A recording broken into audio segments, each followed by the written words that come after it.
I just thought this is our time. I think if given the opportunity and the backing, the support, we can make this happen. And Welcome to the first episode of Caribbean Sports Club, a backcourt podcast.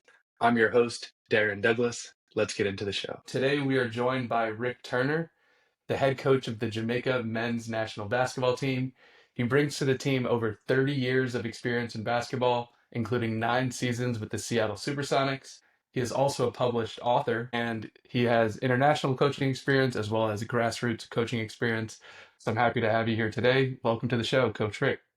thank you. You even brought up the book. I did my research. Just to get us kicked off, I know you're from Washington, so I have to ask, how does someone from Kirkland, Washington end up in Jamaica, and how do you get involved with Jamaica basketball? Yeah, it's probably a longer story than anyone's really interested in hearing, but I'll try to do the short version of it. About 26 years ago or so, I was invited with another guy to do a camp in Kingston, Jamaica, through the jump ball basketball program. And I went down there, and it was the hardest work I think I've done, hardest week of work I had done at that point for a long time. It was hot. We had to sweep the gravel courts beforehand, and we ended up with 4 barrels full of gravel to get off the courts. There was no nets on the rims. We had about 30 kids. We had about 5 local Jamaican volunteers. And I thought, okay, well, this was fun. I don't see myself, going back again. And then a year went by, and my friend asked me if I wanted to go back. And I thought, yeah, let's do it. It's Jamaica. Yeah, 25 years later, we're still doing the camp. It's free for boys and girls ages 10 to 15. The camp has moved to the National Stadium.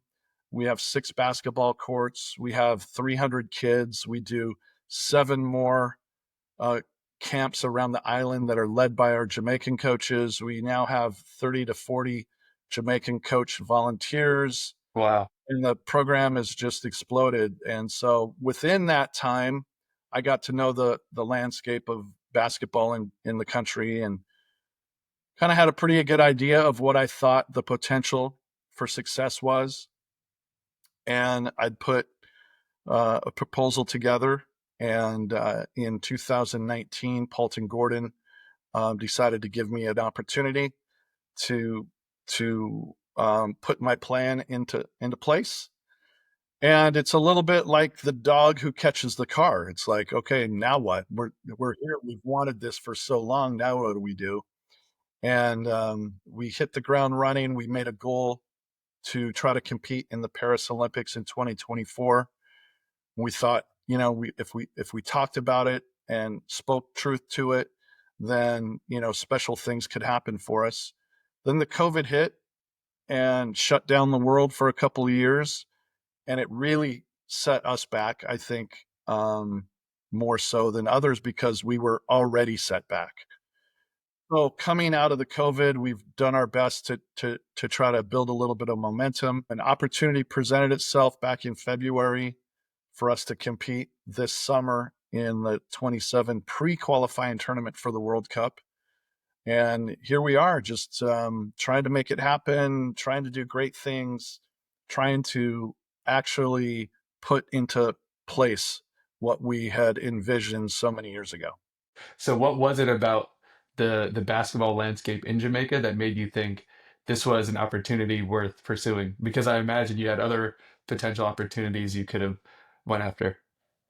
Yeah, well, not to sound cliche about it, it's just it'd been a dream of mine to do this. I had originally approached the Minister of Sport, Minister Grange, back in 2008. I remember I sent her a plan, a proposal, while I was coaching over in China. And then JABA, the Jamaica Basketball Association, the governing body of basketball in Jamaica, went through maybe, there were some up periods of it for sure, especially in the early 2010s. They had some a really good success on the world stage. But from probably 2013 until the time that I was hired, um, there was some leadership changes and not getting the support from the business community, and hadn't really done anything to earn that support. So I just looked at it. I knew what it could be, and I knew what Coach Vincent had done with the team in 2012, 2013, and that also there were just a lot of players, in my mind, for what Jamaica had been, a lot of players that were moving on to having success in the States, guys like Nick Richards and Romaro Gill and Kofi Coburn and a slew of other guys, um, that I just thought, this is our time. I think if given the opportunity and the backing, the support, we can make this happen. And truthfully, Darren, the only thing holding us back forever has been funding, um, which is it's hard to come by. It's hard to come by anywhere. That's not a Jamaica problem. Um, so so if we're able to find the proper funding and to run the program the way that it should be run, and we build a youth program, which is part of what we're trying to do as well, then there's no reason that we can't be um, competing on an elite level year in and year out. You take a guy like Nick Richards, who's playing for one of the best coaches of all time in John Calipari at Kentucky, and they're on national TV every single week, and they're competing in the NCAA tournament. You got a high profile guy there. You got a guy like Kofi Coburn, who is setting records and is probably the most decorated Jamaican basketball player since Patrick Ewing, doing the things he was doing, Wooden Award candidate, first team All American, preseason and postseason. Are some of these players, players that you had relationships with when they were at uh, the camps as youth, or are you Some, meeting a lot of them for the first time? Are there any that you go way back with? yeah, no, it's a little of both. I met Kofi a long time ago. In fact, his brother Nagash used to coach at our camp for many Oh years. wow. Yeah, and so I knew Kofi for a long time. Some of our other guys were involved with jump ball. When you're doing the camp, kind of, for 30 years, there's going to be some overlap. But some of these guys are new to me, and that was kind of the first thing that we wanted to do once we got started with it is locate the players and build a pool of players that were both good enough and eligible to play for Jamaica. The eligibility thing is a whole For other issue. Yeah, speaking of eligibility, there's a lot of headlines around, potential players showing interest in playing for the national team, but that's a lot different than actually stepping on the court. So can you talk to what the actual roster looks like today and what you hope for it to look like this summer? Yeah, so um yeah, the roster, I wouldn't say is set for this August. We're going to invite probably 16 to 20 guys to a training camp in Boca Raton, Florida in late July, early August, ahead of our tournament, which will either be in Mexico or Chile. We're still not sure yet, but it'll be August 8th, 9th, and 10th. From that group of players, we'll come down to our final 12. Um, there's a lot of players, and like you said, it's kind of been in the news recently, or at least in social media recently, about players that have either expressed an interest or said they want to play for Jamaica. And I would say there's some mixed truth to that. All of those players being mentioned, we've spoken with all of them. Um, Most of them don't have their citizenship yet, don't have a passport yet. And the Which is FIBA step one. Right. And the FIBA rule is that you have to have either been born in the country or you have to obtain your citizenship before the age of 16. So I would encourage any of your young viewers of Jamaican descent that are watching this, that are under the age of 16, and they feel like they fancy themselves as basketball players and want to have a future career as a pro, or play at a high level, I would encourage them to get with their parents and get the citizenship and passport taken care of immediately. Then there's no questions about it. And in fact, we're going to start a push here ourselves to try to reach out to 14, 15-year-olds that are playing at a high level, and even some that aren't yet. At that young age, you don't know where you're going to be. But if Right. you have some Jamaican descent and you think that's something that could be in your future, then there's no reason to not pursue something like that. It doesn't affect your American citizenship or your Canadian citizenship or anything else. It's fine to be a dual citizen, but it just makes life so much easier for us if we get those players to be um, uh, officially registered as citizens before the age of 16. That's a really good point because with all the headlines, I think everyone can forget that we're in like the first inning of this. Yeah. No, that's exactly right. You're right. It is the first inning of it, but we want to be, you know, uh, when you're coaching at any level, you're always trying to out recruit yourself, right? That's always the goal is to try to find better players. But I don't want to sleep on the guys we have. I mean, the group we have is an excellent group of players that are going to be super competitive. They're going to be led by three NBA guys: Norman Powell, Josh Minot, and Nick Richards.